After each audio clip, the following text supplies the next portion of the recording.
6:30 on Tuesday, May 5th, 2026. I call a special meeting and board workshop for the Queens Orange County School District to order. We will have roll call. Joey Reyes. Here. Ryan Kufal. Here. Martin Chapa. Here. Online. Okay. David Garcia. Jacob Perez. Here. Delma Salinas. Here. And Joseph Ruiz here.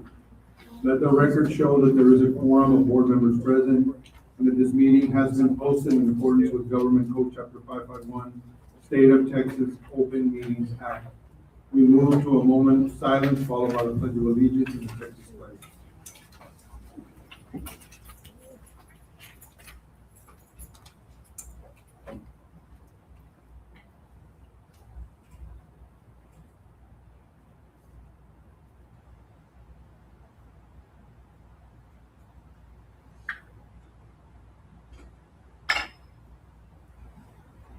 I pledge allegiance to the flag of the United States of America and to the republic for which it stands, one nation, under God, indivisible, with liberty and justice for all.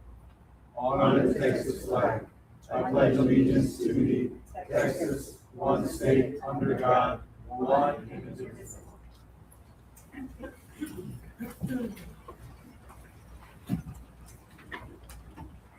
We now move on to item number 4, public participation. Do we have anyone that wishes to address the board?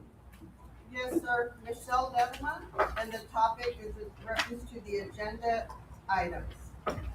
Mrs. Ledman.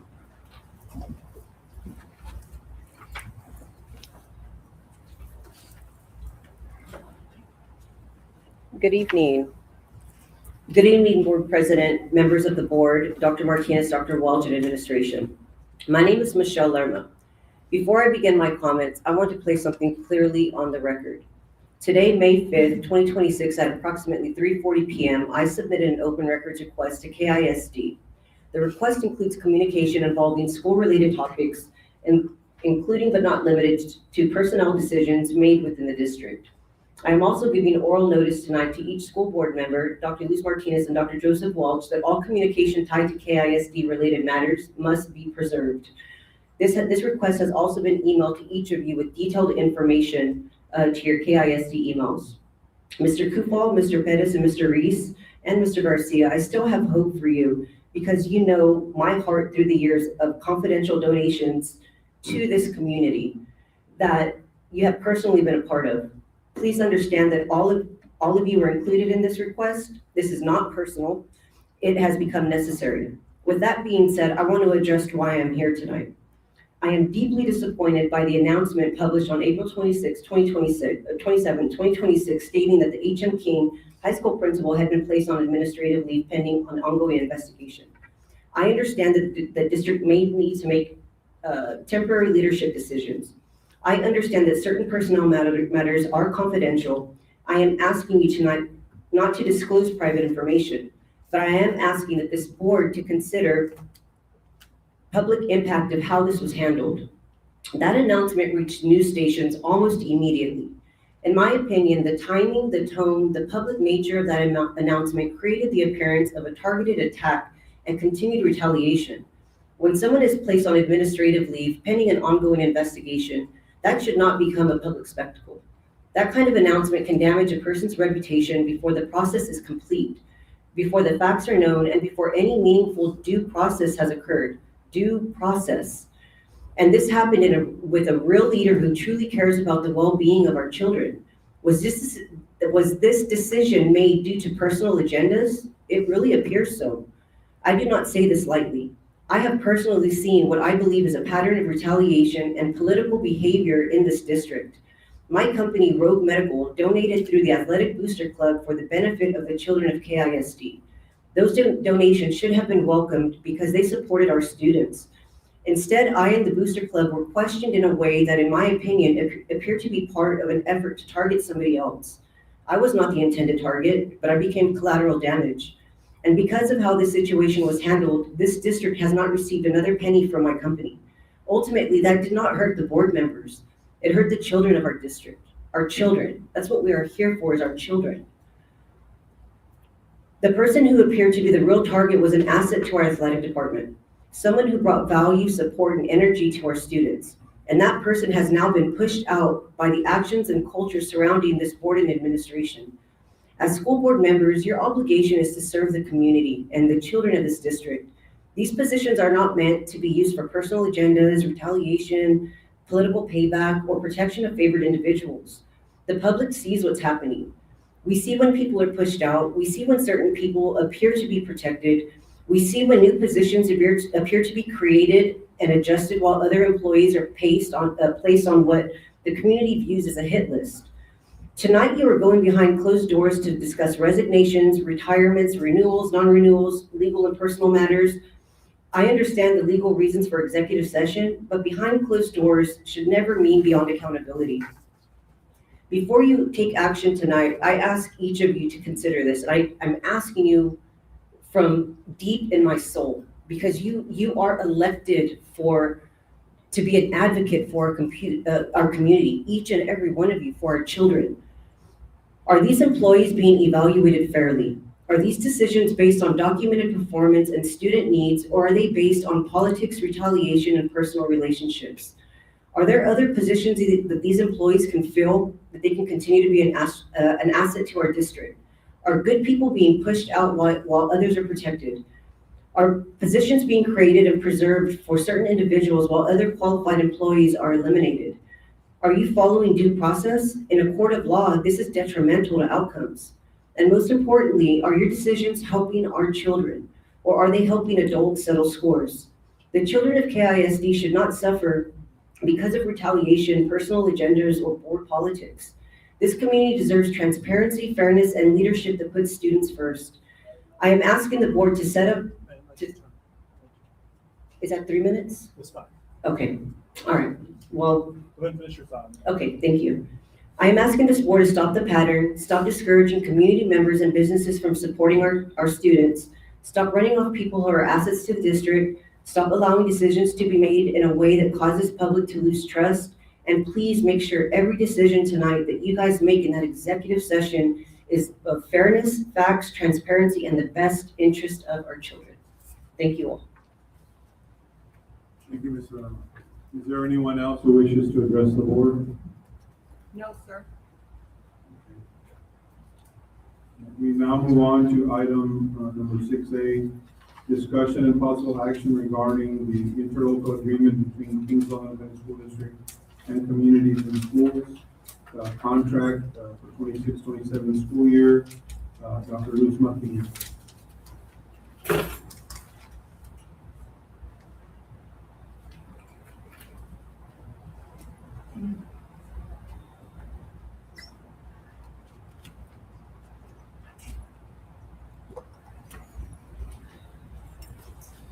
Ms. Gloria, I invite you, Ms. Gloria Taylor, I invite you to please present to the board your proposal. Thank you.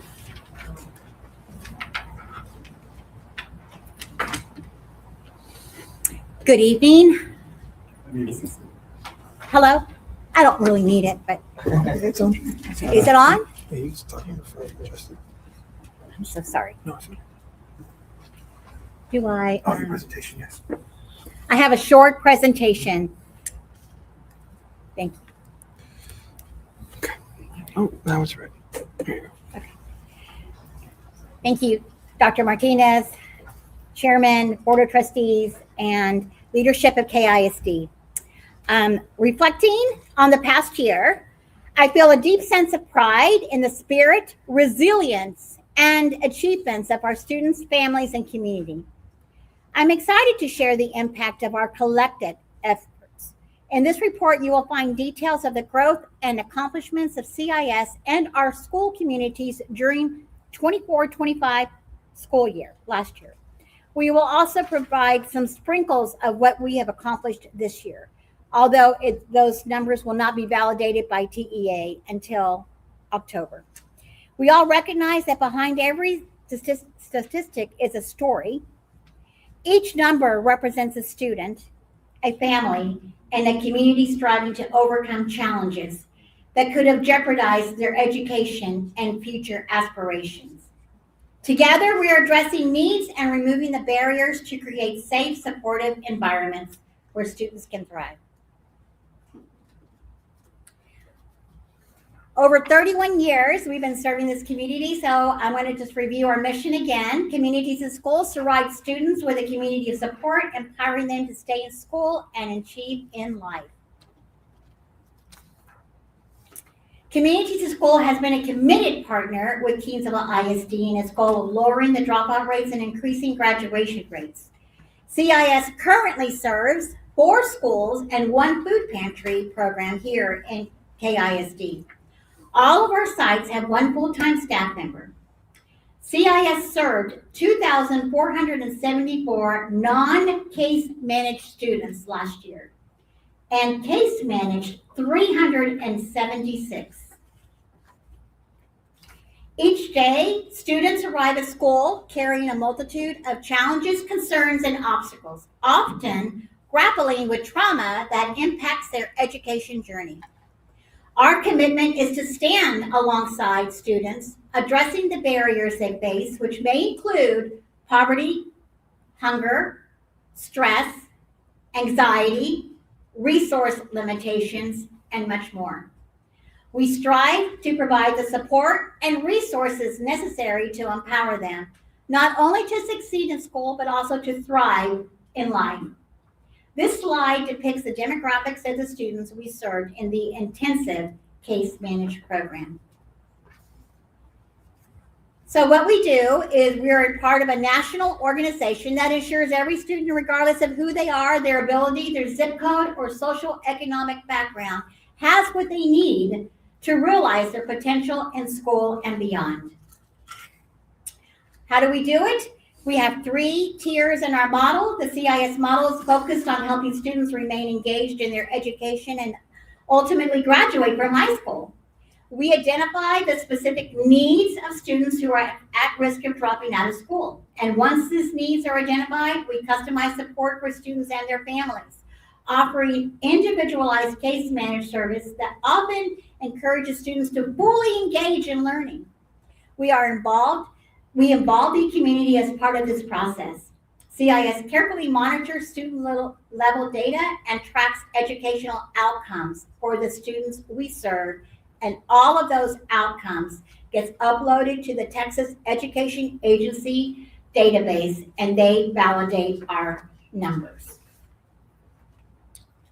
So last year, we had numerous supports through our program. And here you see, we provided 5,122 services in supportive guidance, 3,000 in health and human services, 992 services in parent and family engagement. We had 209 enrichment services, 1,527 academic support, and 4,605 attendance and engagement. So how did we do? Our results for last year. I'm happy to report the validated numbers from the Texas Education Agency for the 2024-20 last year, school year. CIS enrolled and case managed 376. Out of those, 92% of the students improved in academics. 98% of our students improved in behavior. 71% of our students improved in attendance. 99% of those 376 students stayed in school. 96% were promoted. And those that were eligible to graduate, the seniors we worked with, 95% did. So what was some of our other supports? I'm happy to report that we provided over $900 in family support for families, and $5,737 went to help pay for utility assistance. We took kids shopping for school that totaled to $3,000. We helped 425 households and 1,840 individuals through our CIS pantry. We also provided 125 of our students participated in the Walk with Pride, where they and their siblings were able to get free shoes before the beginning of school year. That totaled to $6,500. We gave out over 100 holiday HEB cards. That was $14,000, and 25 caps and gowns. That was $11.98. That was last year. So now I'm going to give a sprinkle of what we've done this year. For Pettis Elementary, we have helped 10 families with a total of $1,670, and that included their water and electric. At Harrell, we did 9 families, $1,419. At Harvey, 14 families at $1,973. At Gillette, we helped 10 families, $1,990. At H&King, we helped 18 families with a little over $3,000.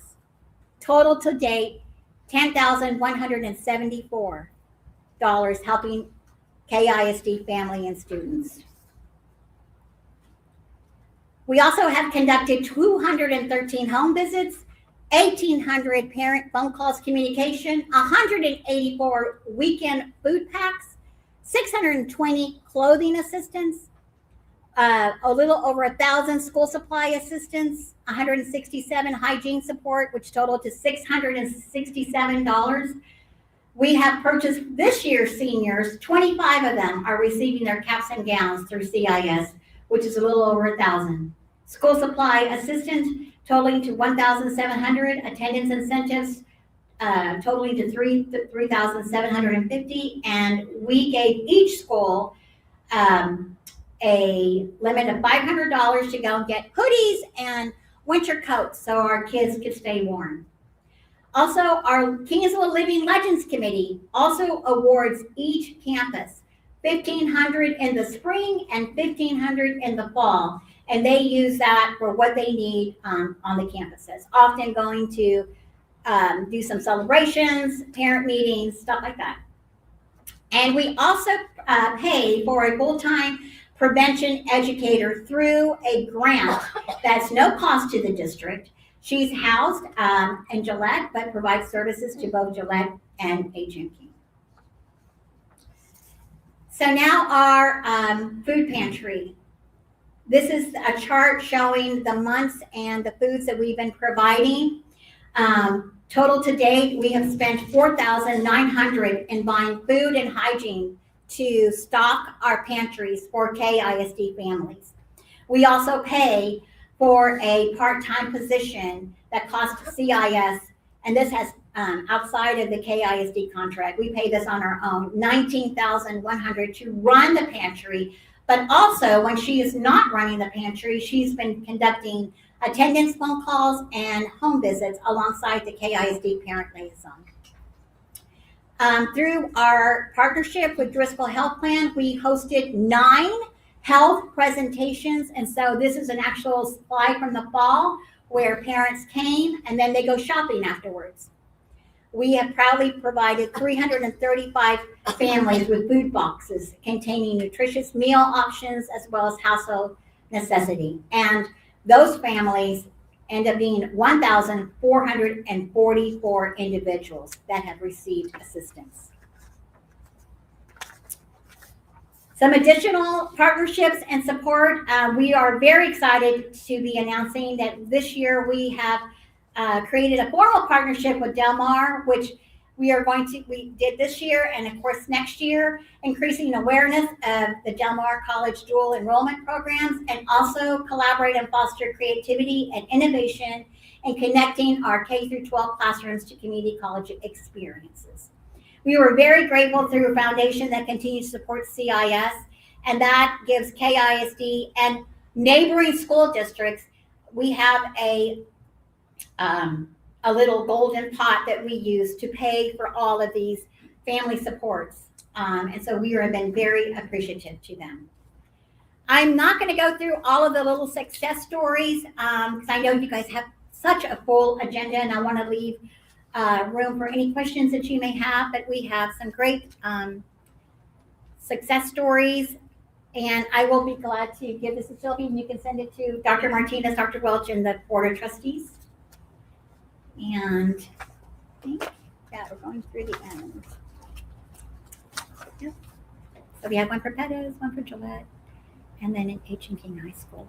So in closing, Dr. Martinez and members of the board, I want to take a moment to sincerely thank you for your continued partnership.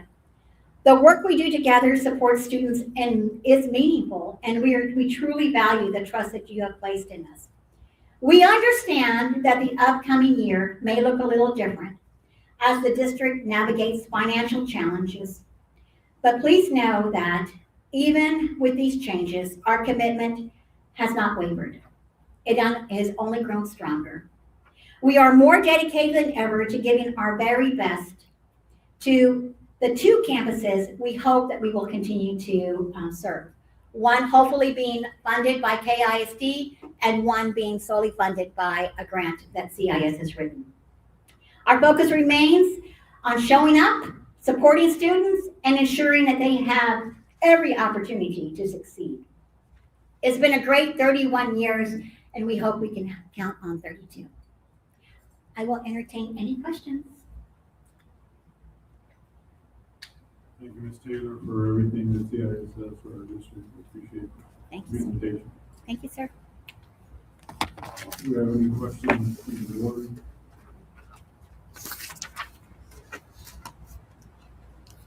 So hearing no questions, is there a motion to accept the interlocal agreement between Kingsville Platinum Independent School District and Communities in Schools contract for 26-27 school year? So moved, President. Motion made by David Garcia, I'll second. second by Delma Salinas. By roll call vote, Joe Mireles. Yes. Brian Kufal, Yes. Martin Chapa, Yes. David Garcia, Yes.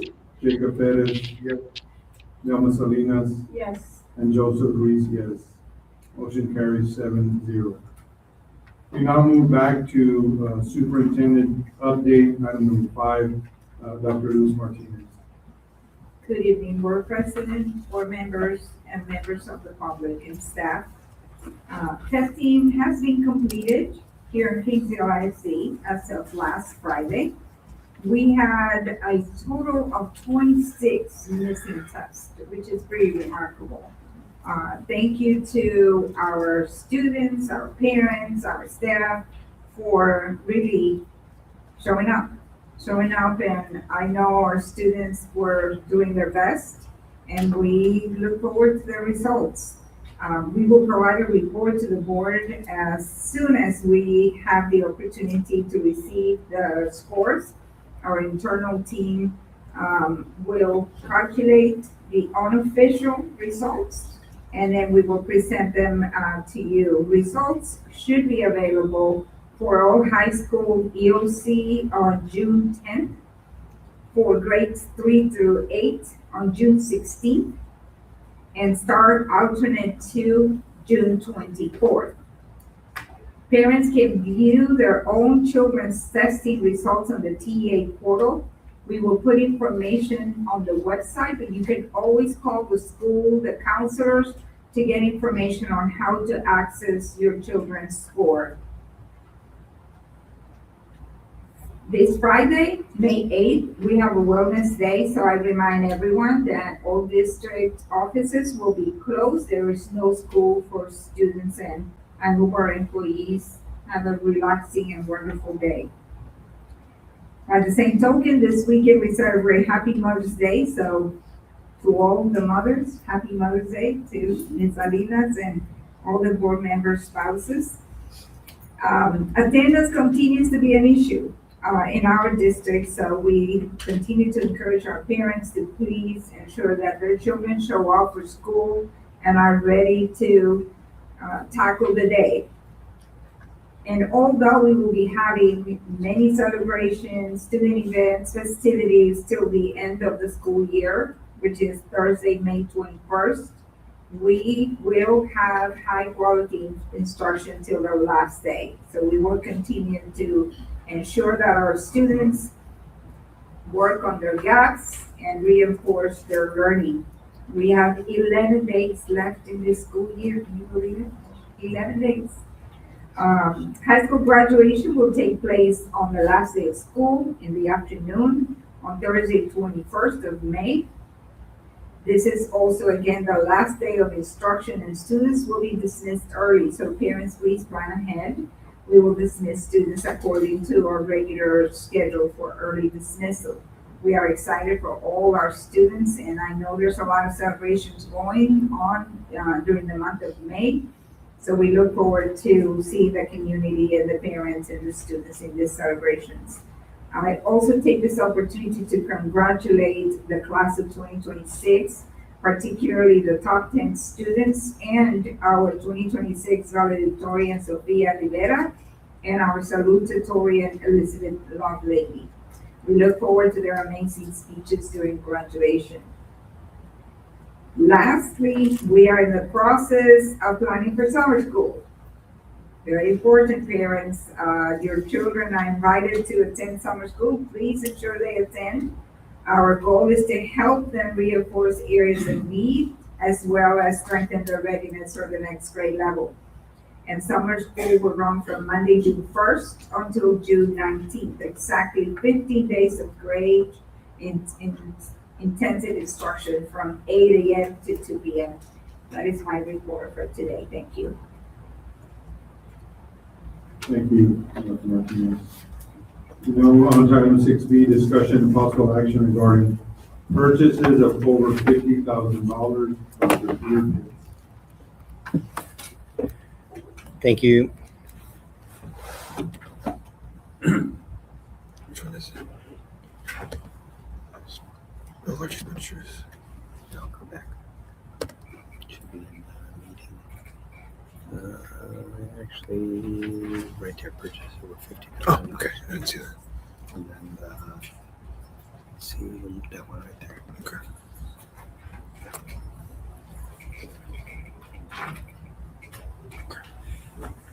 Thank you, President Ruiz, Dr. Martinez, members of the board. We have 4 purchases over $50,000. The first one is for 2 buses, and the Transportation Department, under the direction of Adelario Aguilar, under the direction of Ms. Nava, submitted this grant, and we received funding for this grant. Whenever you receive a grant like this for buses, it's by the Texas Commission on Environmental Quality. They expect you to buy the buses first, but then they give you a reimbursement for part of those buses. And you see how much they're going to reimburse. They are going to pay for $180,000. The district will have to pay for $139,000 for these 2 buses. These buses are already built, so it should take hopefully a month for them to arrive, and then in the summer we can work on prepping the buses, getting the cameras installed so that they can be ready for the 26-27 school year. So these buses will be purchased with your approval with the 25-26 budget, as the budget still goes through August the 31st. The next 2 are LSSPs, licensed school psychologists. These are student evaluations that need to be completed, and there's a large number of referrals, and again, our diagnosticians are not able to do the same type of evaluations that the LSSPs are able to do. It's just the number. Then the last one, NWEA, that is a growth assessment software that we plan to use.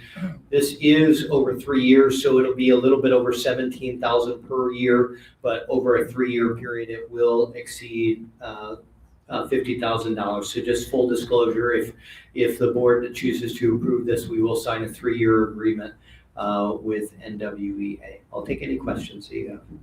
I have a question. Yes. Items 3 and 4, student evaluations, Yes. will they be performing FIEs or what, completing referrals, just regular student referrals?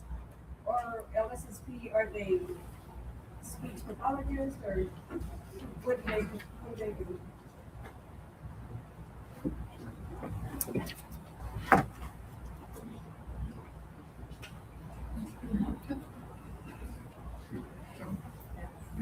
You want to come up here? It's on now. Yes. The LSSPs are licensed specialists in school psychology, and they are the only ones that can perform those evaluations. Our diagnosticians can't. I know we have tried to advertise for an LSSP here in our district. We're So we don't quite a have while one now, for and we your do not have one, and that's the problem that we're having, is that we are mandated to test Right, students. and I totally understand, I just wanted to know what it was, so it is, I thought we had our own LSSP. No, okay. Unfortunately, we don't, but if we ever did, that would be. That's a lot of money. And these two, they're individual contractors that work for anybody but themselves, or are they under somebody? And that's what we're finding is a lot of these LSSPs do work for themselves. Okay, okay, Yes, sir. thank you.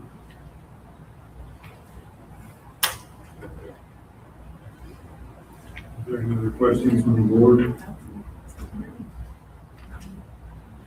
So Dr. Pitts, are we gonna be paying the 52,000 with this budget, or are we gonna break it up 17? That'll be 17,000 each. The 81,000 and the 56,000 will be this year. We have already been paying those two individuals this year, and they're approaching the $50,000 mark, so they're about to go over. The 320,000 we will be paying this year, but we will be reimbursed that $180,000. So all these are expenditures for next year? They are expenditures for this year through August 31st Okay, for this year. so you anticipate, Mrs. Garcia, that we're gonna use 130,000 on evaluations this summer? I'm sorry, we're already close to 50,000 with both of those individuals. So we're bringing it here because it's about to go over.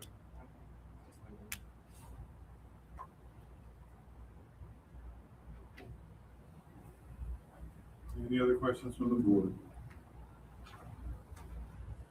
Hearing none, is there a motion to accept the recommendation by administration for the purchases of over $50,000? So moved. Motion made by Jake Perez. Second. Second made by Joel Diaz. Recommendation by administration. I need to ask me about myself.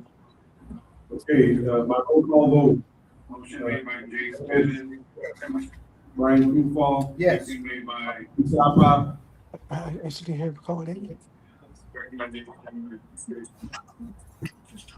I need to ask me about myself. Okay, my roll call vote. Motion made by Jake. Brian.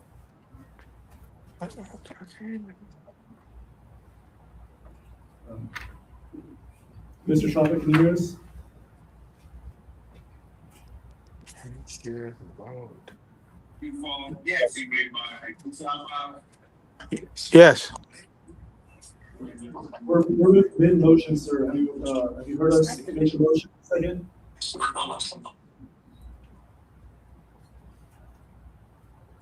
He just muted himself. Okay. Mr. President, we'll just count as absent vote for this. Okay, David Garcia, Yes. Jacob Perez, Yes. Delma Salinas, Yes. and Joseph Reese, yes. Motion carries 6-1. No, I cannot. No, I can't. Might be lagging.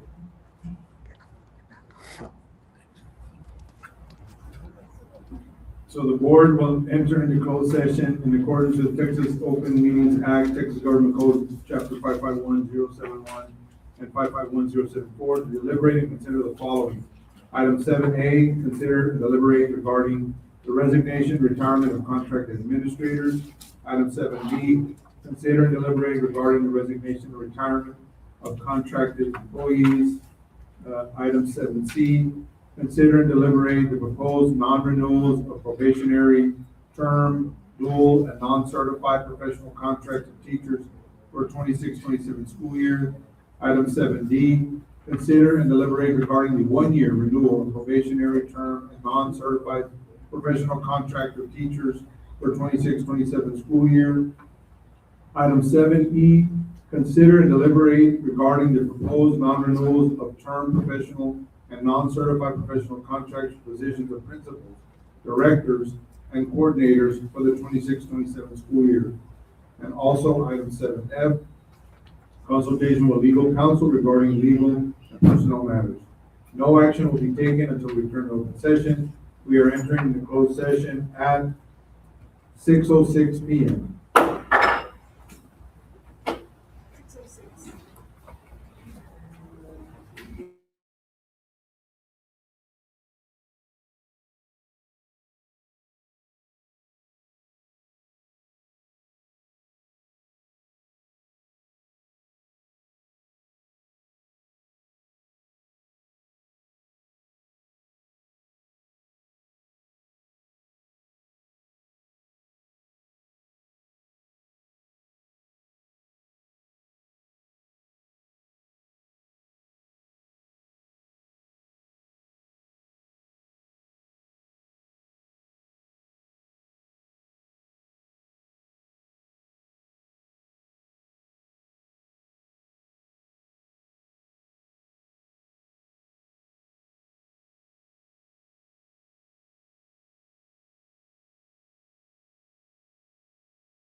We are now returning to open session, take necessary action on matters in which the board may not discuss in open session.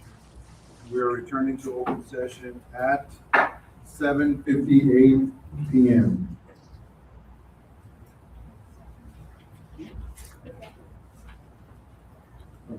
We will now take a discussion of possible action regarding the resignation/retirement of contracted administrators. Do we have a motion to accept the administration's recommendation? Motion made by Delma Salinas, Second. second by Brian Kufal. By roll call vote, Joe Mireles, Yes. Brian Kufal, Yes. Mahmoud Chapa, Yes. You say yes. Marcelo Lip said yes. David Garcia, Mr. President, I'd like to accept the resignation, but the retirement, I really don't wanna hold on that. let's turn your microphone on. I gotta get that mic on and on. Let's try to convince. Yes. Yes. I abstain. Jacob Perez, yes. Delma Salinas, Yes. and Joseph Reese, yes. Motion carries 7-0. Dr. Holtz, thank you so much for the work on his.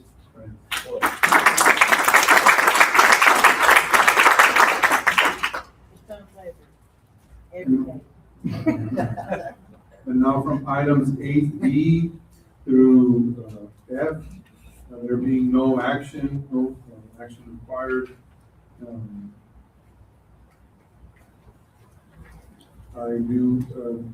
There being no further action, do I hear a motion to adjourn the special meeting? So motion made by Jake Perez, Second. second by Delma Salinas. Joe Mireles. Yes. Brian Kufal. Yes. David Garcia. Yes. Jacob Perez. Yes. Delma Salinas. Yes. And Joseph Reese, yes. Yes. Yes. It's adjourned at 8 PM. Careful. All right, thanks. So, I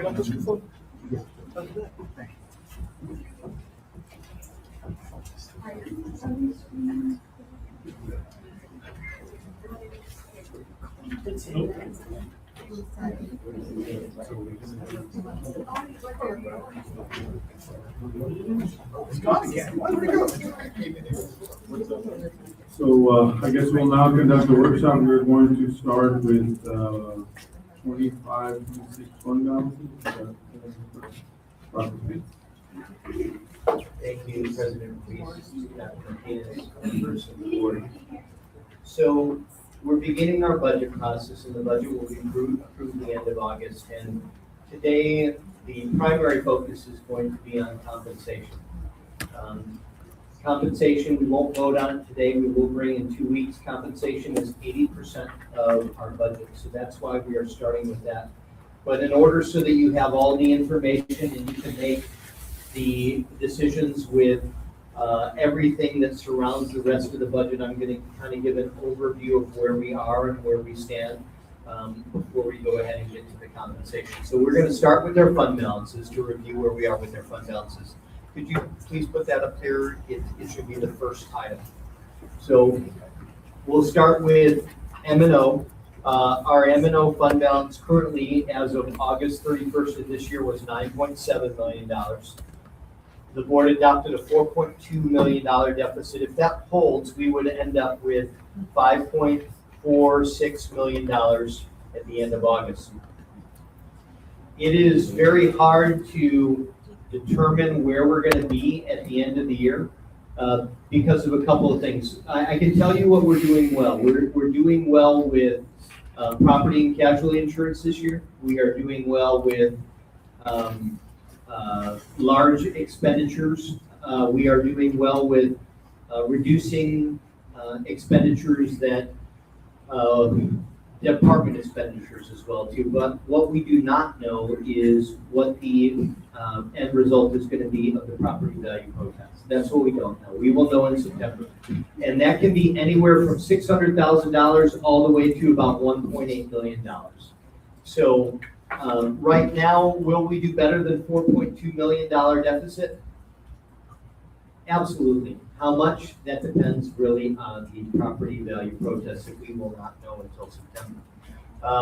But we will have at least $5.46 million in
we don't need that particular one.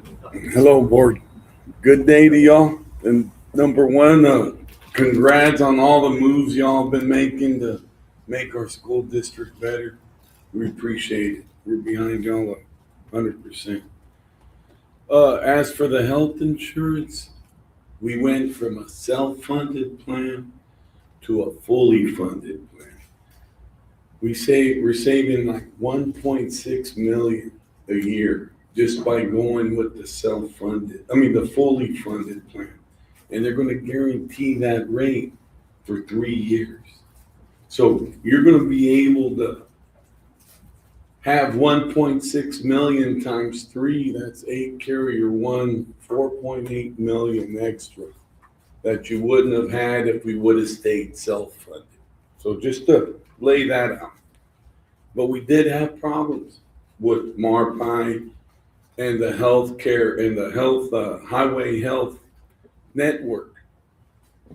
And so everyone was giving them, punches in the ribs because we're having problems with communications with the doctors and the employees and the third-party administrator. But now they made a move and they introduced to us to use United Healthcare Network, which is a fabulous network where employees couldn't go to MD Anderson. They can go to MD Anderson in San Antonio now. At first they couldn't, but now they can under the United, which is great. And the third party administrator, that's real important too. They're making a change there. So, and they promised us they're gonna make it go back and get all the claims that they had, and we'll come back and follow through with getting them all paid via the United Health Network. Am I right, Doc? They promised us they'll do that. They did promise that. They have not confirmed about MD Anderson yet. But they are going to take care of all of They did say yes, San Antonio MD Anderson, yes, not right. Houston. Yes, but I followed up with them and they said that they cannot confirm that at this time. Oh, we better twist their arm again. Okay, so we've been pushing them to provide quality service for our people. And so they listened and they made a move themselves. They got rid of MARPI and Healthcare Highways, and now they're bringing on United, and they listened to us, which is excellent. So let me clarify that they're proposing to move June the 1st. So we wanted to first bring this to the board, and then the next step is to notify our employees. So we're going to have a time where, a time after school and a time before school where we can notify them, ask questions.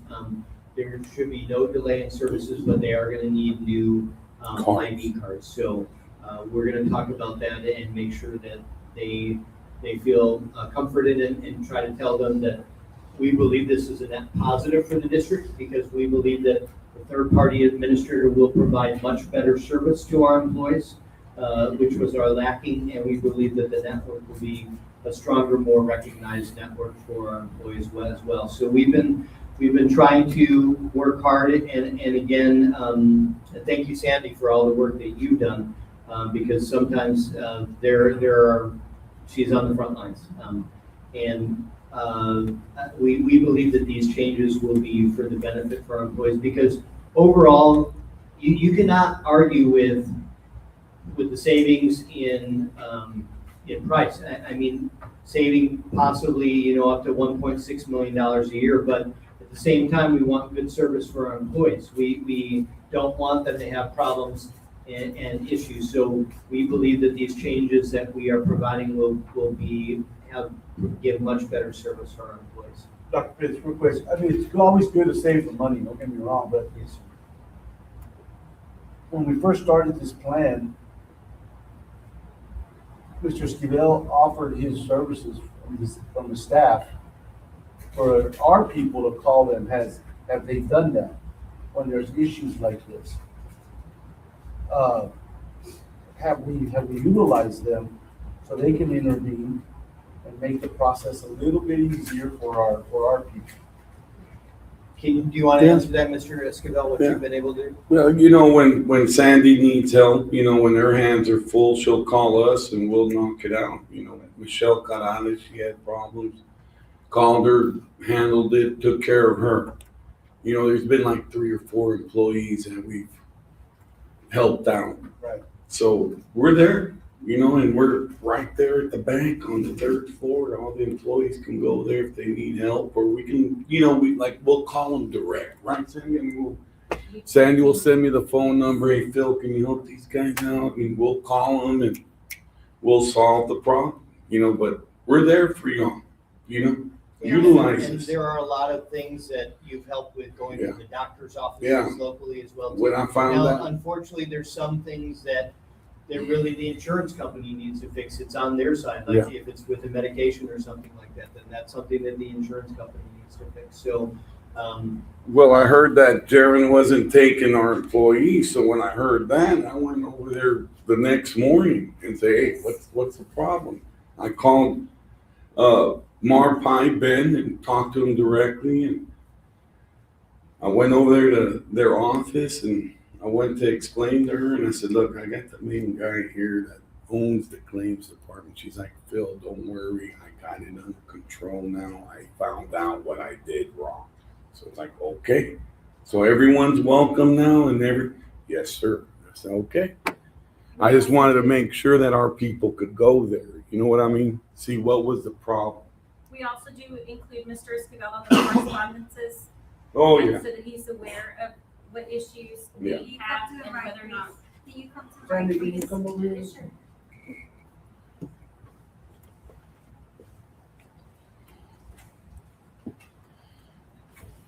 We also do include Mr. Escobar in all the correspondences Yeah. so that we can ensure that he's aware of the issues that are happening.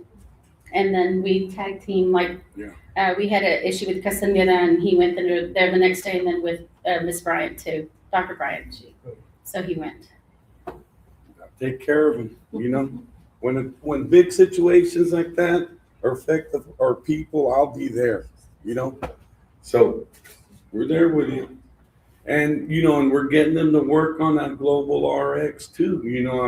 There was some major problems there with several employees, and they're we're holding their feet to the fire too. So like I told these guys, if you want us to recommend you to anyone else, you got to prove to us that you can play the game and take care of our people.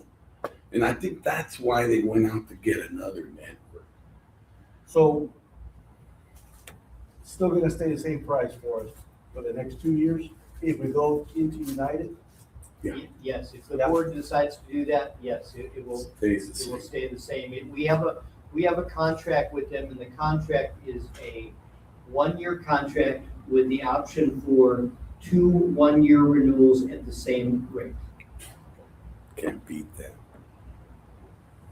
And we can tweak it as we go along, So that's going to be up to you all. But right now, it's running.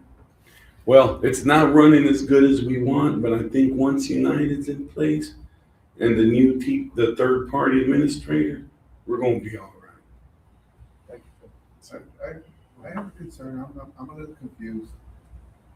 My understanding was when we left self-funded and we went with this company, that they were gonna take care of the insurance claims and so forth. Why is the district getting involved with that business? In other words, I feel, and I don't know a lot about insurance other than, I need coverage. And I do have United Healthcare, they are great, good insurance. But anyway, that we were just gonna stay away as a district from the insurance business, and you would, handle that or whatever, the third party administrator and so forth. So I'm confused. Why are we still, and I know it's customer service, I understand that 100%. If you have an employee call finance, you wanna, try to help them out. But, my concern is too many people involved, can you clear that up for me? Absolutely. So that's how it should operate, Mr. Pettis. It should operate where when an employee has an issue, they call the insurance company and it gets resolved. In this case, the customers, our employees tried that first. They called customer service and they were either giving them incorrect information or not able to help them. And sometimes, at the beginning, they were even telling us, the customer service was telling them, you need to contact your school district. And that was Marpine, that was the customer service, and they were telling them to contact the school district, and at the same time, they were sometimes giving them incorrect information, such as, your doctor is not covered in the network, when it was covered in the network. So, and we first brought up those issues with Marpine, and then we pressed it with the insurance company, ESC 100, and they were pressing the issues with Marpine. It seemed that they made some progress, but there were still too many issues, too many, not giving our employees the customer service they desire. So that's when ESC 100 is pushing for a different third-party administrator, and that's what we are hoping. We are hoping that an employee, when they have an issue, they pick up the phone and they call the third-party administrator, and the third-party administrator gives them the exact information that's correct and is able to help them, because, and not tell them to call the district, which is what the third-party administrator was telling them to do. So we're getting all these calls because of that. But is there any way, I mean, since we paid for a service that we obviously didn't get, or part of it, because they're still calling this office, is there any way to straighten that out as we move forward? Oh, yes, and it has gotten better. Yeah. It has gotten better, but we think that the big change is gonna happen after June the 1st, because really, we're not satisfied with the third-party administrator, and neither is ESC 100 satisfied with the third-party administrator. In the end, we brought them issues, and they were delayed response even for us. When we tried to go to our representative, there was a delayed response to us, and we ended up going to ESC 100 because they were gonna be able to help us more. They were doing the service when they basically hired Marpine to do the third-party administrator. They should have been taking care of it, but in the end, we ended up doing it with ESC 100 because they didn't really do a good job of it, and we didn't want our employees to go without and to have the issues not be resolved. So we worked with ESC 100 to try to help employees on a one-on-one basis. But you're right, Mr. Pettis, moving forward with the new third-party administrator, that's how it should work. It should work where they call them and they help it, and we're out of the loop. We don't have to do it. Well, my concern is all this other, I don't know a lot about insurance, but the bottom line to me is the employees. They need to be taken care of. They really do.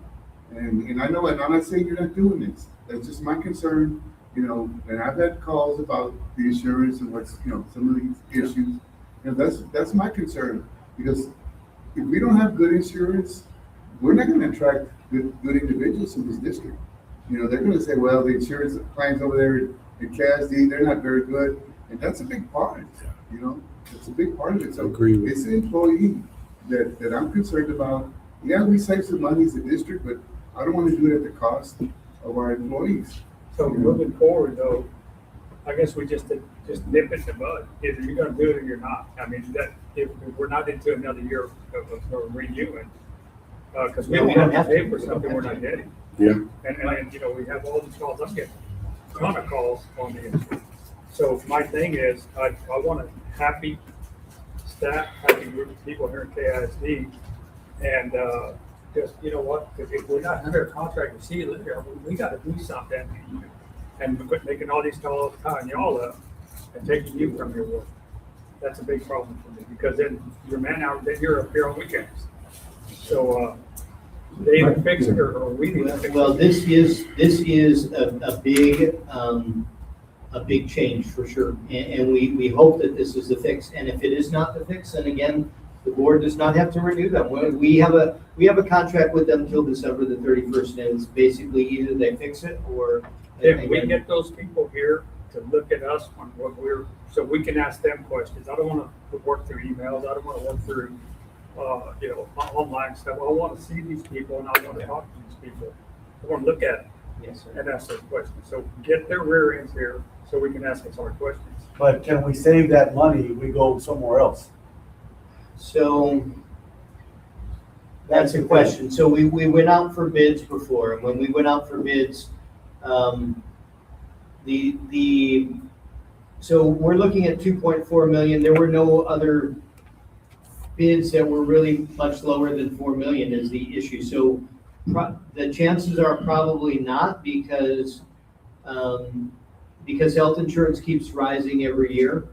But I mean, it doesn't hurt to try, but so 90% of the districts have TRS, and the issue with TRS is that TRS is on a September to August year, and they're gonna charge you a lot for those 8 months because they rate you individually based on your claims for those 8 months, and they know that we have high claims. So they will charge us a lot for those first 8 months that you go on.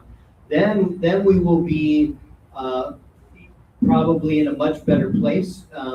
It won't be 2.4 million, but it'll be less than any of the other big carriers, because the biggest reason why is because with TRS, they have 90% of the school districts, they have such volume to spread the claims around. That's why most of them go with that. That's really the most affordable option unless you go with the co-op like we're going with right now.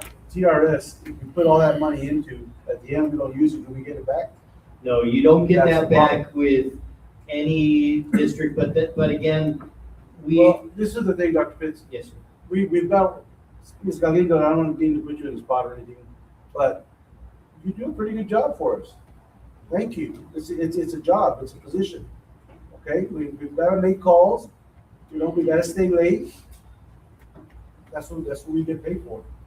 And if we can bank some money, I mean, I don't see a problem with that. But maybe it works out with United. We don't know. But change of the third party as well, because I think, and who makes that decision on the third party? Is this K? ESC 100, they're the ones that recommended it to us, and we agree that the current third-party administrator is not cutting it for sure. Again, I think it's going to be a big shift, and I think that the network and the third-party administrator is going to make a difference, but again, time will tell.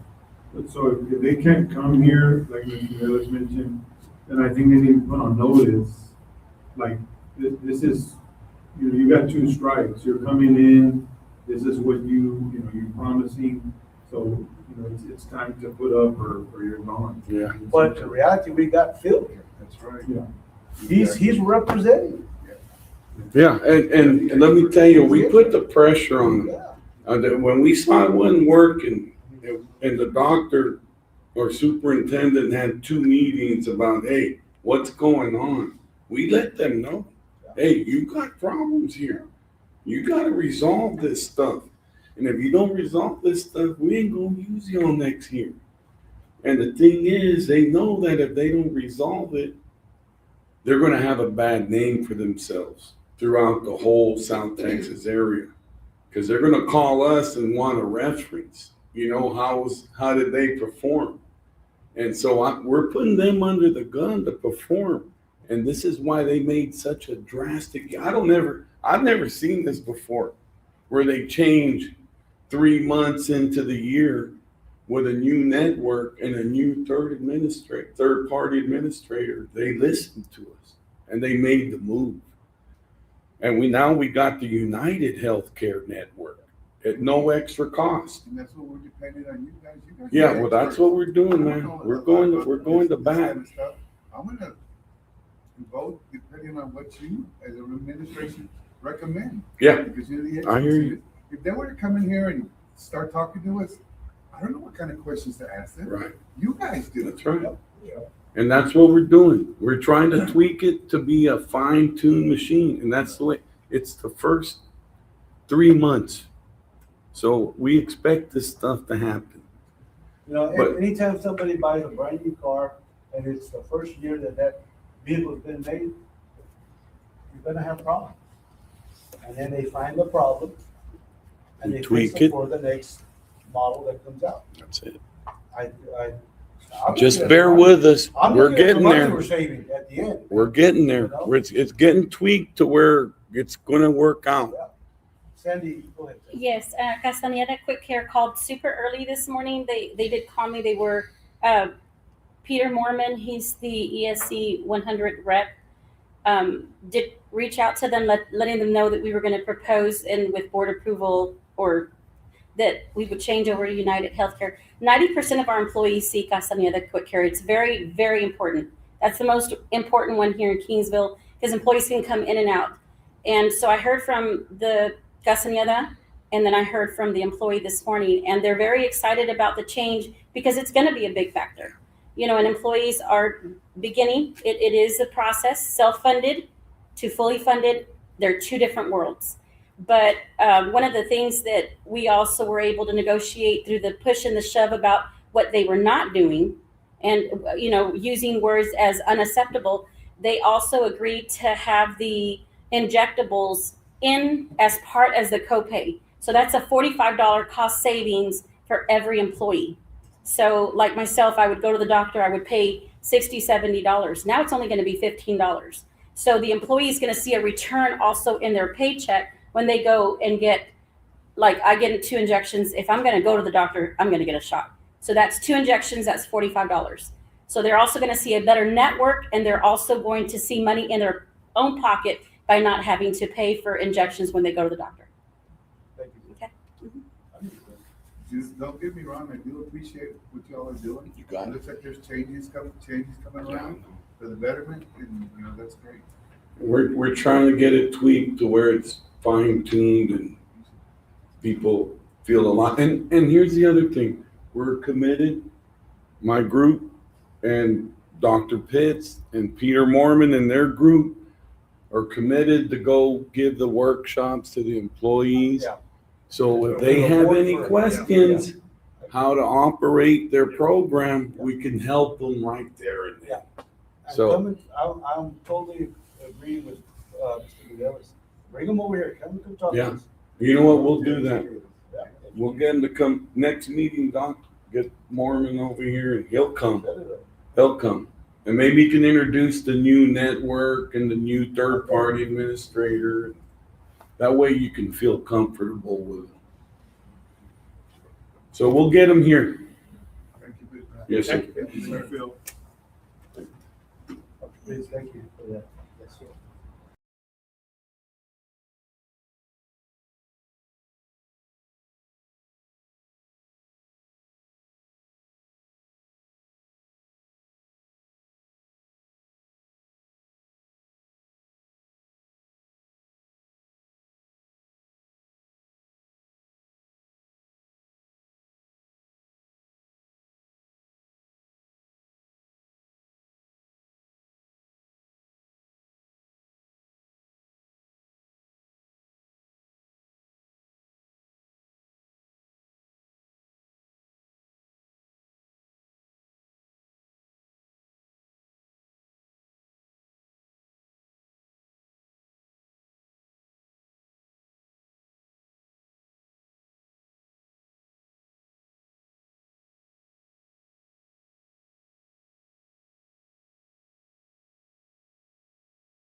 They're just fresh on the job right here.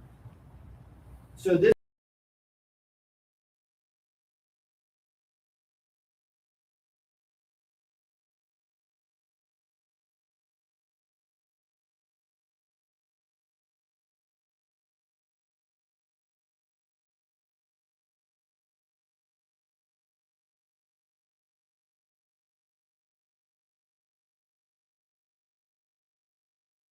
higher years.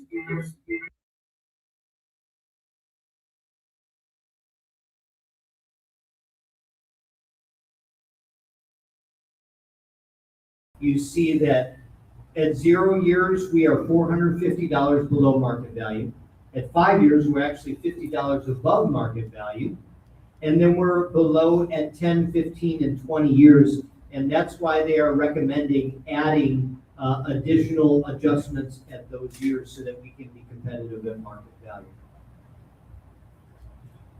This is where we are with the stipends. So the stipends, you see that we were higher in secondary math and science. Part of the reason is it's harder to get math and science teachers to come to Kingsville. If you're in a larger city, it's easier. But when you are in a smaller city like us, you almost have to offer more. Same thing with special education. Very hard to get special education teachers here, and we have had to offer incentives in order to get them to come to our district. So we are paying at or above for those level stipends. This is where we are as far as currently with market value. So the first column is employees paid to market value. And the second column is the midpoint. So the first column can vary greatly. If you have, first column takes into account years of experience. So if I have somebody in one position that has 40 years of experience, we're probably going to be over market value in that position. If I have somebody that has 0 years of experience in one position, we're probably going to be under market value. So the first column varies drastically with years of experience. The second column is our pay structures. Is our midpoint equal with other districts' midpoint? So really the second column is the one that you want to make sure your pay structures are sound, because the first one varies with years of experience. So you see central administration, we're about 2% below on our pay grades compared to other district pay grades. Campus administration, we're right about where other districts are. Other professionals, like we're talking counselors and diagnosticians, other professionals that we're actually a little bit above right now. Instructional support, just a tad bit below. Clerical and technical, a little below. That's why TASB is recommending a little bit of a change to their pay structures, increasing that. And the same thing with auxiliary, 3% below, so they're recommending a change to those pay structures as well. Dr. Pitts, so Yes, sir. just to understand you, all these pay grades, these adjustments in the max, mid, and really the midpoint, they're based on market value. Yes. Some of them increased and some didn't. Yes. So as far as the midpoints and the pay rate. Yes, they're trying to make it match market value. Okay, so their recommendations are to, number one, improve starting salaries. Number two, align the midpoints. This is just what you brought up, Mr. Pettis. Align the midpoints to market value. And then they have brought 3 different pay increases, and we're going to take a look at the cost for each of those in just a moment. Either 1%, 2%, 3%.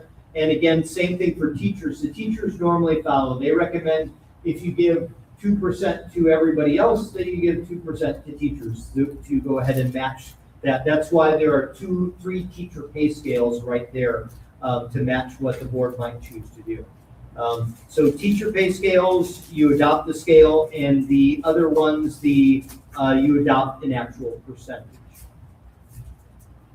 Recommendation number 3. So again, you saw how teachers were a little bit below market value in years 9 to 24, so they recommend correcting that to increase everybody to at least above the minimum by 1%. If anybody's, once we adjust the new pay grades to the new mid and max, if anybody is below the minimum, they recommend moving those people to 1% above the minimum that pay grade.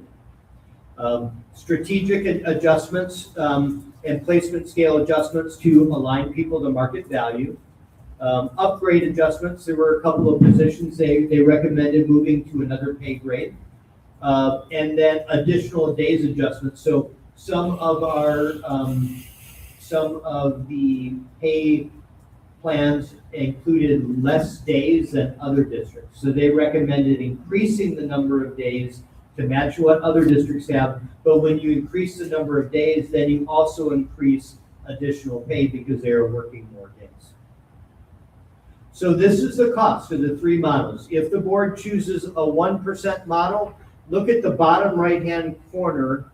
Oh yeah, this is working. So the $562,000, that is what it is just for salaries, not for benefits. That would be the increase that it would cost to raise everybody's employee 1%, and then do all those other adjustments for, in other words, align people with market value, align the midpoints for the different pay grades. Yes, sir. Real quick, I'm sorry to No, interrupt. no problem. So these increases are gonna be based off the new minimum, max, and Yes. pay grade? Yes.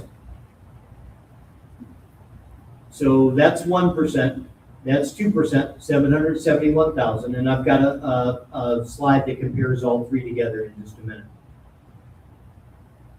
3%, 935,000. Now this is just salaries, not the benefits. So when you increase salaries, certain benefits also increase. Not health insurance, but we have to pay TRS, and TRS is always a percentage. We have to pay workers' comp, we have to pay Medicare. So all of those increase when you increase salaries. So I put together this slide that shows if you do a 1%, what you're talking about with salaries, what you're talking about with benefits, and then the total for the 1%, 2%, and 3%. And you can see the difference between 1% and 2% is 250,000. And between 2% and 3% is 197,000. The reason why it doesn't go up by the same amount is when you give a higher percent increase, like a 2 or 3%, then less people need additional adjustments to reach market value because you have already given them a bigger raise, so you don't have to tweak as much to make sure that everybody is being paid accordingly. So what we need to keep in mind that, yeah, we give them a 1%, they've also, at a certain percentage, when you all bumped up the pay rate. Not everybody got it back. Only those who were at the market. And you said we're gonna bump those up 1% though, right? They didn't get the bump up in the market value, did you just say? Yes, but the way that it's recommended to do it is to first do the general pay increase. Okay. And then if anybody needs to be adjusted because they're still below the minimum of the new pay grade, then go ahead and make those adjustments. Any questions on this slide? So you can see the total amount of what it would be for a 1% or a 2% or a 3%. And again, this is the first thing that we really need to make decisions on. So we are bringing this in 2 weeks to the board for a vote. And if you have any questions in the meantime, you can, again, send them our way and we will be happy to address them. So essentially, I think what Jake was saying is, I guess by default, by getting them to market value, pretty much, not everyone, but many of the employees are already gonna see a pay increase. Because to me, they're getting a pay increase, because they're getting the market value of their pay range is going up, so they're gonna get the 1%, 2%, 3%. So if we were just to stay with the pay rate you have now, all they're getting is a 1%, 2%, or 3%, but you didn't adjust. Right, the market value.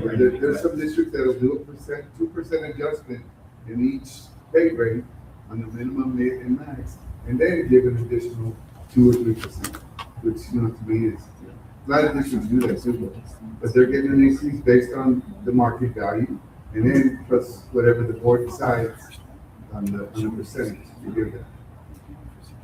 Am I thinking it right? Yes, in other words, it's like a double, but, Right. but again, the recommendation that has been made to us by TASB, and again, they work with many districts, is first you do the general pay increase, and you see what it is, and then if somebody's still below market value, then you make your adjustments after.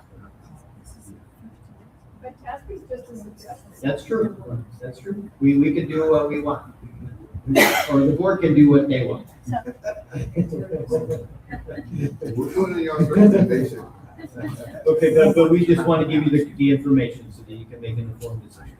So again, we'll be bringing this back in 2 weeks for a vote. Please send any questions in the meantime so we can be prepared.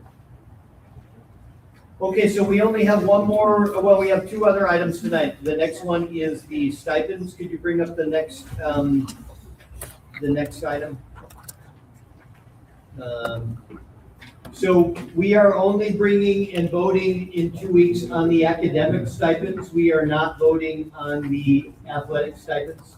That will hopefully be coming in June to you for a vote.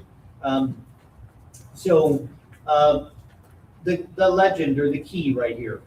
Green are new stipends. So we're going to talk about the new stipends and you can ask any questions. Red are eliminated stipends.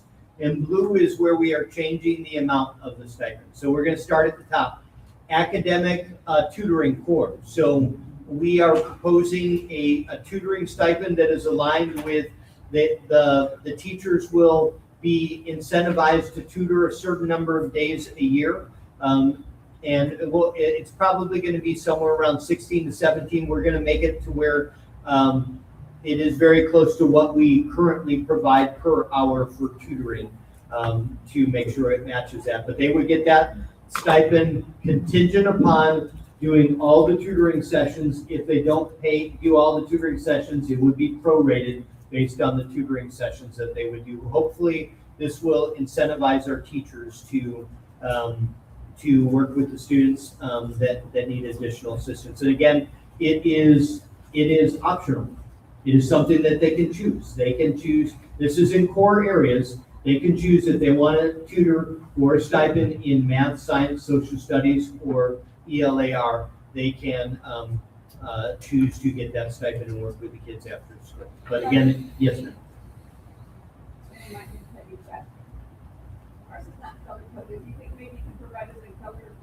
Absolutely. Absolutely. Yes, I will email that to you. Okay, so the red ones we're proposing being eliminated. The AVID and the band director head stipend, again, band director head that was moved up 2 pay grades, and that should have no decrease in pay, but that's what most districts seem to do with both the athletic director and the band director. They put them in the appropriate pay grade and not pay them in stipend on top of that, but shouldn't have a decrease in pay for that employee. Band director, elementary music. So we are going to have one of the band directors that is going to be specifically working with the elementary schools instead of working with the middle and high school. Currently, we don't have that. So you're gonna take, what do we have? We have the director and what, 4 or 5? So we're gonna lose one for director.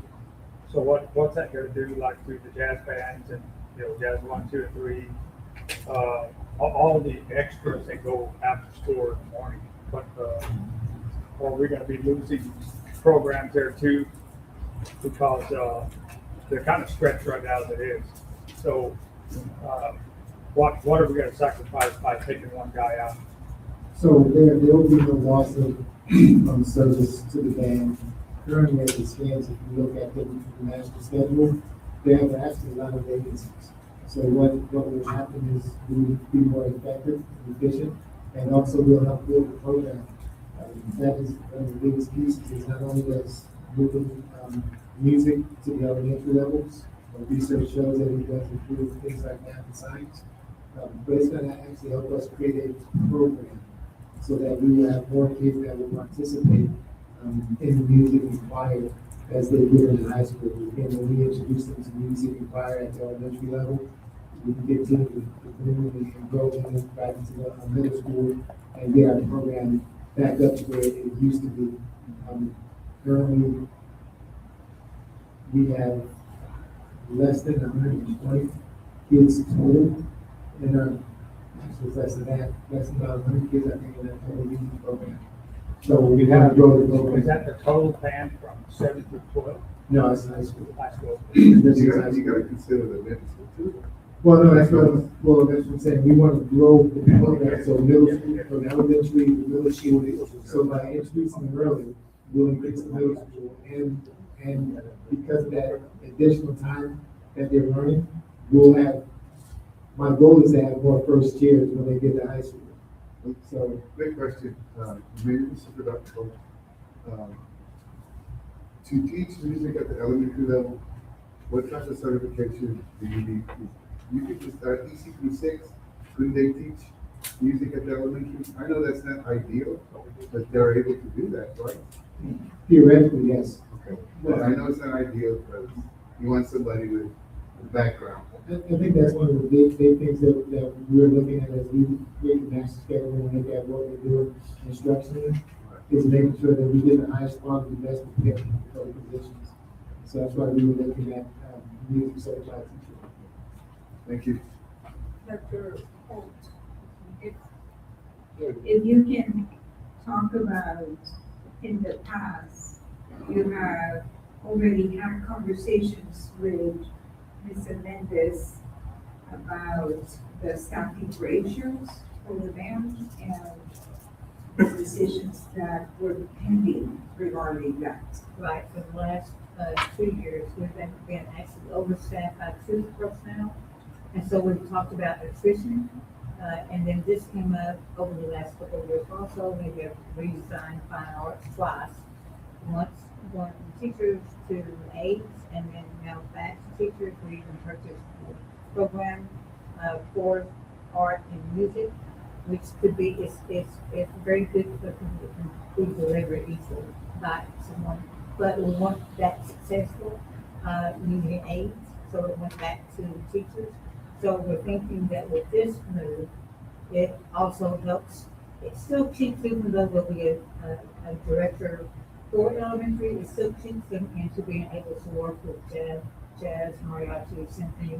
I talked to Mr. Mendez this week, actually, when he was looking at his staff and he was recommending to do that.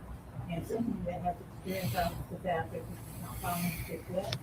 But he's looking at redesign. He was asked last year also to look at that redesign. Dr. Pitts and I met with him prior. And so he's looking at how to redesign the program to make sure that those pieces don't have to give up any of those pieces. Because it is competitive with some of the local schools. Not many offer jazz and mariachi, but there's a couple. And we don't want to lose that because that's something that other places don't offer. Yes. Yeah. I totally agree with that, because you're gonna have these better kids going to other districts that we didn't offer jazz and they go over here with Yeah, and so if they offer a good band program, Right. they might go over there, but We're if they already don't offer losing jazz, they kids. might stay there. Because right now, any of the bands that we have right now can go into our where we're losing kids. And you could probably count 30 or 40 in each district that will hear that. And I just fear that because some kids, band is their life. Band was my kids. So I drop them off at 6:30, pick them up at 9. And very successful, all the way across that. But we can't blame declining band students when we have a declining enrollment in KISD. That was a big problem. So, you don't have enough kids in the class. We don't have enough kids in the district. That's the problem. So we got to fix that. We got to retain kids. And what we also looked at, we were asked to look at the travel time and try to tighten that up a bit too, so that we could get more sections out of the personnel that we have by still moving the person to them. When you say trouble time, you mean if they go to one school or another? That's right, if they start off at one school and then go to a school and then go back to the school, to try to look at the scheduling, so. I think with the relationship that we have with the university, I think we have some social workers that were doing some practical hours, whatever. Could we possibly, that'd be an avenue, maybe tap into that to to bring these kids that are going to be graduating with music background to come in and, we do a little something, we might not. The student teacher. Student teacher, yeah. Yes, I've actually done that in previous districts as a principal. And that is an intentional desire, to reach out and connect with our community partners. We've done that already with the city. We started working on the district there, but also with that movement in nursing. And the intention is to also go with our music program, because again, many of those students in music, some still part-time job for some extra money in pocket, others have a desire to one day become a teacher. And so by building that relationship, my vision is that, and I've shared this, and Dr. Martinez has always guided me to make sure that we do this correctly, is to, again, it's not taking away from our current situation. We're going to still be able to specialize and support all of our kids. But again, I said, go to the program and bring those Tamu and others in, so that we'll get more personalized instruction for our kids. Because I don't mean to be funny, but I've always lived up with the philosophy, second place is the first place due. And so I want our kids to have the best, and I want our kids to be the best. And I think by doing some of the moves that we're making right now, it's going to really help our kids grow. Again, and finding our kids, as you said, your children, their life was bad. And for me, every child has a desire to do something, and we just want to provide as many opportunities as possible. And I'm talking too much, but I do want to share this story because they have something that's very important.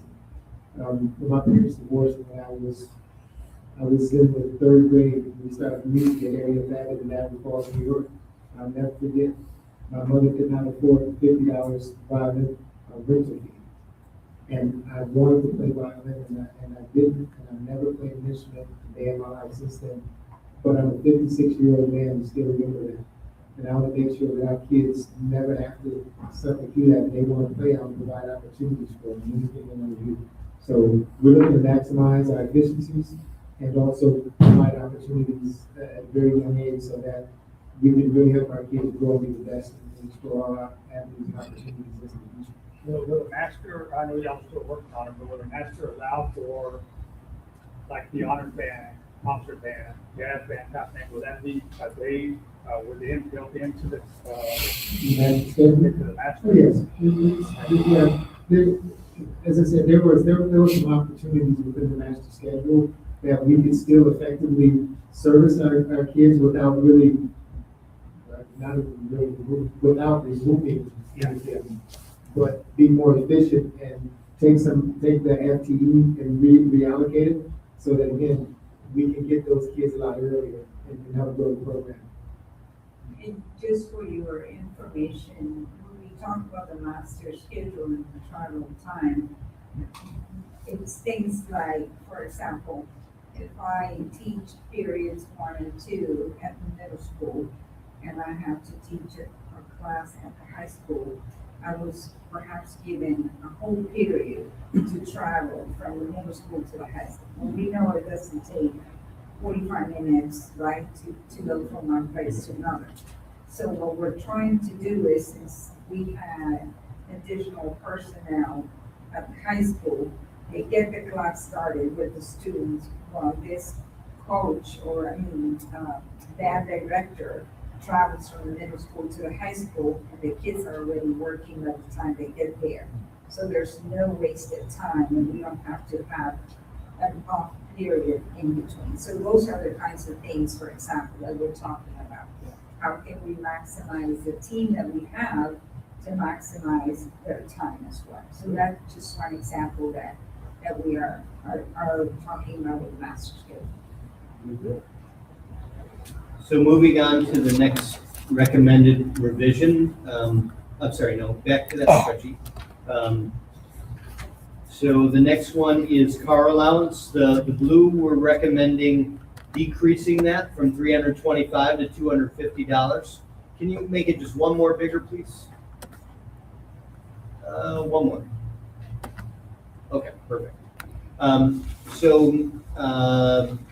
Keeping tier 2 the same, there are some employees that do have to drive pretty much every day with their job. And so we are recommending a tier 3 for those employees, $950. Cheerleading, we are recommending a change in the amount. It has been hard to get cheerleading and drill sponsors, those two. So recommending a change there. You see the amounts from 4 to 6 for high school, from 1,900 to 3,000 for middle school. CTE health, recommend change the stipend from 2,500 to 5,000. It is that position we have not really been able to fill. We've actually had to have a nurse in there the whole year because that position is very hard because they are competing with making more money in the healthcare industry. So we are hoping that increase in stipend will allow us to have qualified candidates that can teach our health science students, because that is one of our large programs that we have right there. But again, we're competing with the industry, unfortunately, for that stipend. And then with Media Tech, there are a lot of events that person is required to do, so recommended increase in that stipend. You see the new stipends for CTE competition, district, state, and national. Those are not necessarily new stipends. They were paid out of the Carl Perkins CTE grant before, but again, we've gotten guidance that those really should not be coming anymore out of the Perkins grant. Those really should be coming out of the general fund, but that is something that we have been providing because the CTE teachers have to do extra work too. It's kind of like UIL. That's their district competition. They have to prepare students to get ready for the district competition. When they go to state, there's not much more work that needs to be done. It's just that they need to take them to another competition, and same thing for national. The work is already done. Department heads recommending removing those stipends. Recommending removing the diagnostician, speech language pathologist lead. That got cut off. Not removing the diag speech stipends, but removing the lead stipends. The light blue drill team, increasing that stipend because it has been a hard position to fill. Grade level teacher, recommending removing that stipend. Instructional teacher coach, again, we started off with that, but we don't currently have anybody else in that position now at this time of year. Adding the Interact Club at $1,000. Math teacher, having a stipend now for elementary school. So before in the past, we have had stipends for math for middle and high school, but now we are going to have elementary specialists that are teaching math the full day. So to attract the best talent to go ahead and work with our students at the elementary grades, we're recommending that. National Junior Honor Society, that's a new stipend. We have a Junior Honor Society. We have at the high school we have one, but we don't have a National Junior Honor Society at the middle school. Student Council recommending decreasing that stipend at the elementary school. UIL coordinator recommending having one person that is a district UIL coordinator instead of having a coordinator at every single school. We believe this will be successful because at the high school this year, we only had 3 teachers competing in one event. At the middle school, we did not have any teachers competing in any events. We did have the majority at the elementary school, so we believe that one person is going to do that, be able to do that job and coordinate it and make it more fluid. We are only going to have 2 elementary schools next year as well. Would that be a teacher that's going to do that?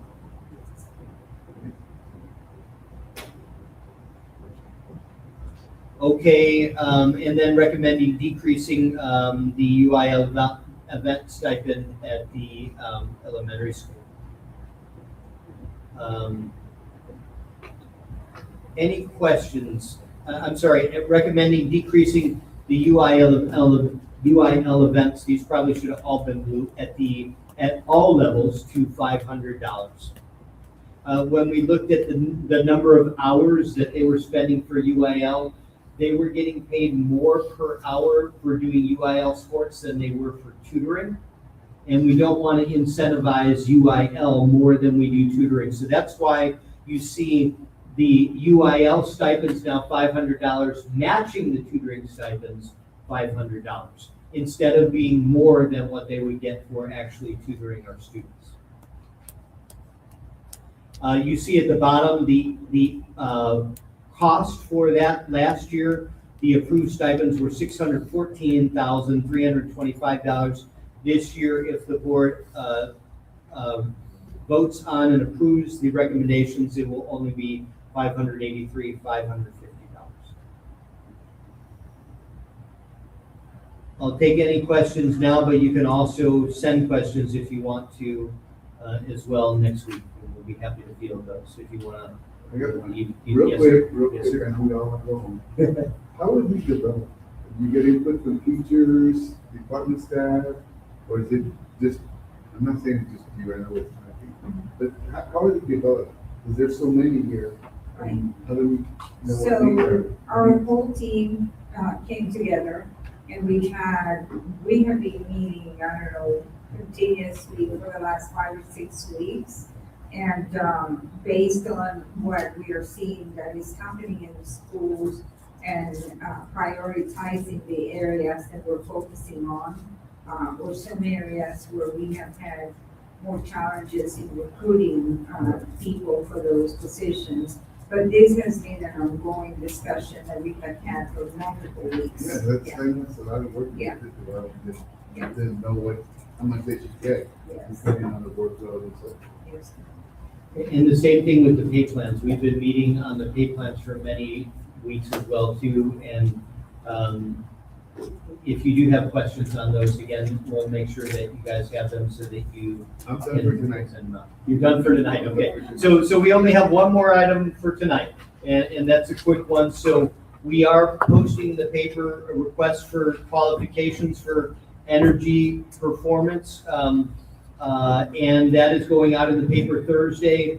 It'll be posted for 4 weeks, and then we will hopefully have something at the June board meeting. It probably won't be ready in time for the workshop. But so what this is we have aging electrical equipment, such as far as the actual units, and we have aging controllers. Controllers are a fancy word for the district thermostats that control all the HVACs district-wide. In other words, you can program with the controller the thermostats at any school to come on at a certain time, to go off at a certain time, to make sure that it is at a certain temperature. And those are failing at many campuses, the controllers. So now we have to have somebody manually go out there. And the HVAC equipment is at such age that it takes a lot to repair. And it is, this is not only a request for qualifications for energy performance, but also a capital improvement in project as well too. So I will let me defer to legal, who can talk about how this is something that it is not an INS project, it's not a BOD project. You can pay for it on the maintenance and tax operation side. Can you address that a little bit, please? Yes, sir. So the RFQ we drafted, board, it's very broad and right down the middle. And what do I mean by that? So there's 4 different ways, usually 4 different vendor types for energy savings. One is they offer some sort of a loan or finance option, and the savings off the top from their putting in the equipment pays back your loan and also puts some money in your pocket. Very common type of vendor in this space. It's regulated by the local government code. This RFQ is compliant with those types of vendors. There's also vendors that come in and put in all of their own equipment on their own dime up front and then charge a monthly fee for the use of that equipment. That's called energy as a service. So this covers that type of vendor as well. Then there's vendors that simply offer quality, efficient equipment that you can just purchase and install right on your own dime. This covers that as well. And then lastly is just the pure installers who will take a little bit of this, a little bit of that, and bundle it together and install it in a way that saves energy. And so this covers that as well. So none of this requires bonds or any things of that nature. This is all general fund balance monies or financed monies, whether through vendors or another lender. But we have complied with all the legal requirements to capture a wide array of vendors so that everyone has an opportunity to weigh in on this project. So the object is that we don't have to put out a lot of money up front because we don't have a lot of money. The object of all of this is when you're getting new HVAC systems, when you're getting new controllers, when you're, let's say even LED lighting, all of these things are going to save money every year. We spend over $1 million in utilities every year. So the thought is that they guarantee the savings and that the savings every year, you go ahead and either some people carry the loan or we can go out for a loan. I've talked with Mr. Tiadi, and it's very common for districts to go out for their own loan. Let's say that we need $6 million to upgrade all our equipment. You have 25 banks bid on, hey, I'll lend that money to you for 1%. I'll lend it to you for 1.5%. So you get a loan for that, and then you pay it off over time with the savings every year. So that, like, if we are saving $300,000 in energy costs every year, which is actually very possible, that is our loan payment every year, $300,000 every year until the loan is actually paid off. So you do not have to put the money up front. And then in the meantime, you get your equipment upgraded, you get your controllers upgraded, so you have less repair costs every month because less things are breaking down. And at the same time, also then your maintenance is doing less work as well too. They're not being called out all the time to fix air conditioners if they're breaking down, and then the controllers are controlling when it turns on, when it turns off, so we're not having to manually do that as we often are. So that's the object of this, and we did this before. We did this about 20 years ago, maybe 18 years ago, and we took out a 15-year loan where it did pretty much the same thing, and that allowed us to upgrade our HVAC equipment 18 years ago. I'll take any questions the board has. So you're gonna do a workshop, you're gonna go out for qualifications, Yes. and then what's the process? Okay, then after we go out for qualifications, we will evaluate the qualifications and we will bring that to the board. We will bring the qualifications to the board after we've evaluated. Okay, are those companies gonna be able to come in and present? That's normally not part of the process, Okay, but I think it needs to be part of the process, so we can see what exactly we're gonna be getting from each company. so let me work then with legal counsel on how to fit that in and where that would go in the process. We'll kind of collaborate on that and see, because it might be where, let's say that 12 companies bid on this. It might be that we bring you the 12 companies and then the board says, hey, you know what? I want these to be the finalists, bring in these 4 companies or something instead of bringing all 12 companies in. But I think what we like to see, I would like to see, first of all, I'm glad it's coming up now. You know, it's something that I've brought to the board before a while back. But what I would like to see is, let's see what the cost is really what I'm looking at. Because I know there's a difference between each of these companies that are going to come in and try to offer us something, but the least cost effective for us, the better. And then if there's others, opportunities to supplement the income through this process, maybe setting up little mini grids or these electrical plants or something that they can offer our district, we'd be able to save some money that way too, and get some kind of residual income that might be able to come in. So those are the things that I would like to see on this type of project. So, and this is a little bit different. So this is a request for qualifications because in order to do a request for proposals, we would have to allow every different vendor to come in and look at everything to actually give us a price. Request for qualification starts off the opposite. Every company, they submit their plan to you. They submit their qualifications. These are the projects that I've done in the past. These are my references. So that starts first. So then we bring those to the board before we go ahead and negotiate price at all. So request for qualification starts off with the plan and their qualifications, and we will bring those to the board first thing. And just to clarify the process, to answer your question, I instructed Dr. Pitts to form a committee with diverse members of the district to look at those proposals, I suppose, that these companies will be presenting. And based on the criteria on what are we seeking to achieve, they will vote. But based on your request and pending the legal counsel, we can then select perhaps the top 3 or the top 4 to do a presentation, workshop style, for the I know board to you've be done it moving before forward. with something. Yeah, and I have seen that being done in other districts, so it's just a matter of making sure that we follow the protocols appropriately. So has the district been approached by anybody on a project like this, Dr. Chris? I laugh, Mr. Garcia, because since I have come into my role about 6 years ago, I have been approached several times. This is a common thing that that different companies reach out to do, and they do it in many different ways. So that's the first thing that we want to see is the approach and the qualifications, because otherwise, like if we just went out, hey, give us a bid, people are going to say, hey, I want to do this much and it'll cost this much. I want to do something different, it's going to cost this much. You're comparing apples to oranges. So, but yes, I've been approached quite a bit, and throughout my years. Well, just recently, you brought up something about changing the lights.